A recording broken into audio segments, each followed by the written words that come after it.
Sama cara preparation. Contoh kalau macam ni, sundang. Ni sundang biasa kan. Sundang pula dia beza main pasal dia iris. Jadi mana pedang lain standard, depan untuk menyerang, sini untuk kawal, sini untuk blok, sini untuk kawal.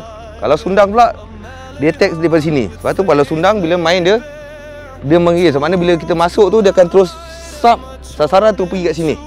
Dia akan zap, dia terus tarik. Kadang bila dia masuk ni, dia akan terus tarik terus. Permainan tapak tu agak beza sikit lah. Dia banyak menggunakan tapak besar. Okay, kadang setengah masa dia pakai tapak melompat. Tapi stand dia sama tak? Bila stand sundang, mana ada dua mata, dia tak boleh main macam ni, macam pedang biasa.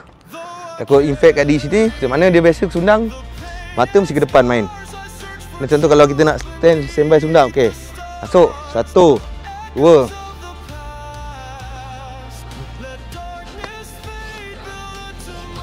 So, dia takkan ada sekali. Bila musuh lari, mata, target mesti alih ke musuh. Musuh beralih ke sini. Hap, masuk. Sini, masuk. Bila masuk yang musuh, dia datang. Pasal dia mata dua, kita boleh main daripada belakang, boleh cedok. Cedok, tarik. Jangan cedok tarik pun. Tarik musuh, pap, gigis. Tapi pedang tak boleh rapat. Beza dengan ni belakang tak ada mata. Jadi dia boleh lah main rapat macam ni. Faham? Okey, untuk sundang yang saiz berat pula, kita akan gunakan bahu kita ataupun lutut kita sebagai faktor untuk menolaknya ke depan. Bahkan sundang ni hulunya pendek. Jadi kalau kita nak terus melibas memang banyak pakai tenaga dan kadang pergerakan dia lambat.